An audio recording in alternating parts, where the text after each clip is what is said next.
Hello and welcome to a Smurd P video. And today we are looking at X-Force Volume 1 Dawn of X release from Marvel.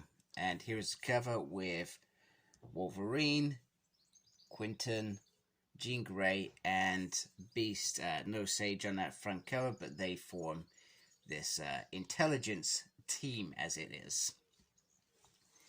And then on the side we have Marvel, X-Force, the team that created it, and Volume 1.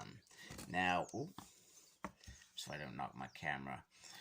I've got to say I'm a bit disappointed in terms. This is why the colors irritate me, because we now have 4 books that are red.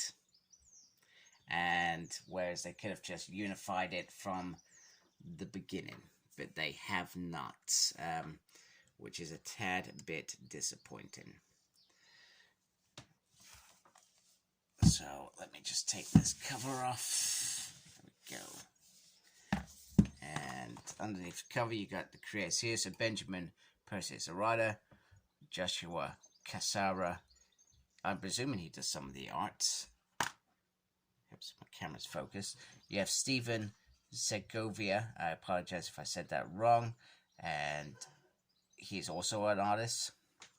And then you got Jan Basidiou. I hope I pronounced that correctly as well. And is she a writer? I'm not sure. She could be an artist. And on this side, you got a little, if I can actually get my finger into place, a little bit of synthesis about Krakow and etc. etc. So they've moved to the island of Krakow, and underneath here you got the X-Force going all the way around, which is pretty cool. I need to adjust my camera because I keep knocking it. There we go. Hopefully that's a little bit better. So this has issues 1 to 12. And I will show you where that sits on your X shelf when we get towards the end. So this is everything before X of Swords events. And in here we have, I guess what really, do I want to get into characters just yet?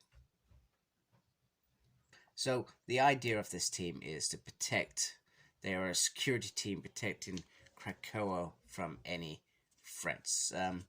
Like any nation, you will have intelligence teams.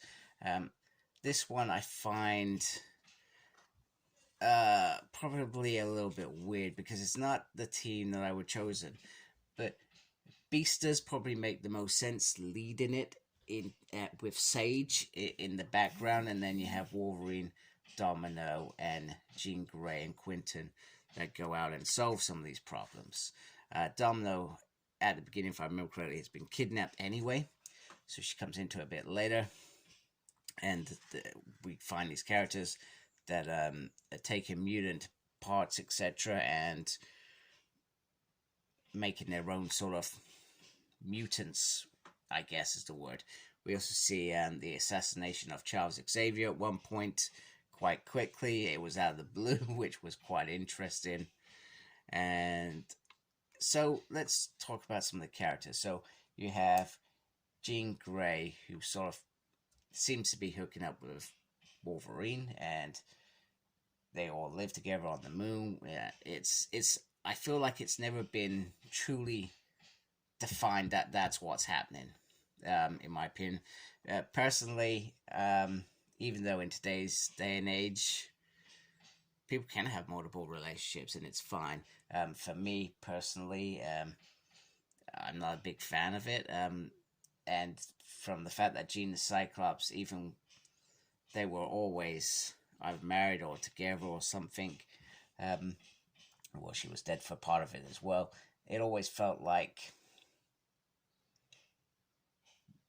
having somebody outside means maybe Cyclops has changed. I would find it weird that they would all be in a place where this was acceptable. Why is my thing keep lighting up? Just take it off for a second.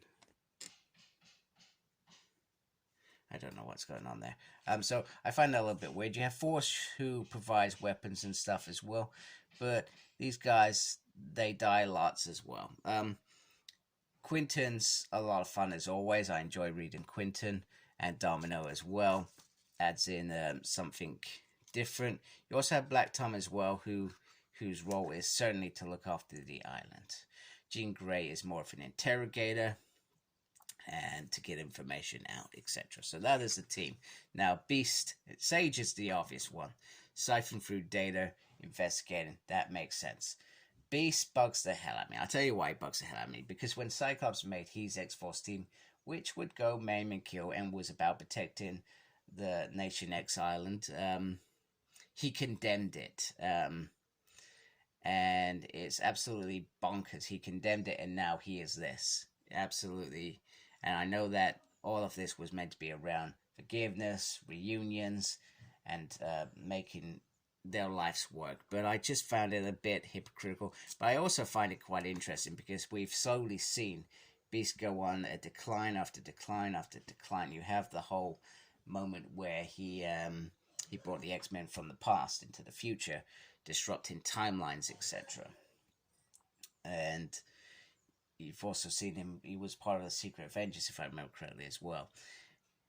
I'm trying to think of some other things that he's done that were bad. But you can slowly see him perhaps going towards being similar to Dog Beast, for example. So I do like that aspect, that he could potentially turn to the dark side. No, we're not watching Star Wars. Even though I'm building the Millennium Falcon in the background, you may want to know. Lego one, which is awesome. So it has some great art as well, which looks beautiful. I think, if I recall, and it's been a while since I read this first 12 issues, I really enjoyed reading it. It was really enjoyable for me. And if I remember rightly, Beast uses a nation. It takes over a nation or something as well, just to this nice little punch from Cyclops, from Wolverine. So you get that piece as well. There's a whole piece around using Omega Red, and Colossus is being controlled in some way, if I remember correctly, by the Russians. I'm not sure. It's been like I said, it's been a while since I read this, and at some point I want to get to the point where I go back and I read from the beginning all of this, because it is massive. I think I'm now at the Hellfire Gala, and I'm about to go into that third stint of X titles now, which is pretty awesome. There's some cover art as well.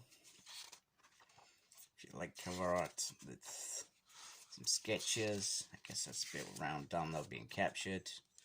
So there are some really good moments in there. So I'm looking forward to reading this. So let's look where it sits in your collection. Alright, so this is where I see it fitting. I'm just putting my hands there because a moment's lapse a few minutes ago. I had a tragic accident with Inferno, which I believe has left the book undamaged, but I was worried for a second. Just for to share the plight of being a reviewer. Sometimes it goes wrong. So I put it here because literally the annoying thing is, for me, is this X-Men Omnibus goes all the way to here, whereas these three in particular stop here, and these two are sort of here and here. So it's really just to make things a bit complicated. Why on earth they just didn't do a Dawn of X Omnibus Volume 1, Volume 2, how many volumes they needed to do with how many pages, we would have been happy, because you're never going to see those Fallen Angel issues, I suspect, in this sort of format. You're never going to see the Fantastic Four versus the X-Men 1 to 4, whatever that was. So it would have been cool if they had done that, but hey, do you know what? It is what it is. But it's looking very, very nice, and it's all coming together, and we've got more hardcovers coming out in August, if I remember correctly, and I am very, very excited. In fact, I may shift Wolverine this side, because Cable pretty much, because Wolverine starts this side and then finishes this side. In fact, Cable does the same, but Cable is just one volume, that's it. You've not got any more after that, because Old Man Cable's in place. So I'm interested. I haven't read that yet. I'm interested to see how that starts panning out. But anyway, here it is. Here is X-Force Volume 1. I'm very happy to have it. I hope you like my video. If you do, please subscribe to my channel. Really appreciate it. If you already subscribed to my channel, thank you very much. I do appreciate your support. Make sure you look after yourself. Very important these days. And as always, embrace the geekiness. Take care, folks. Goodbye.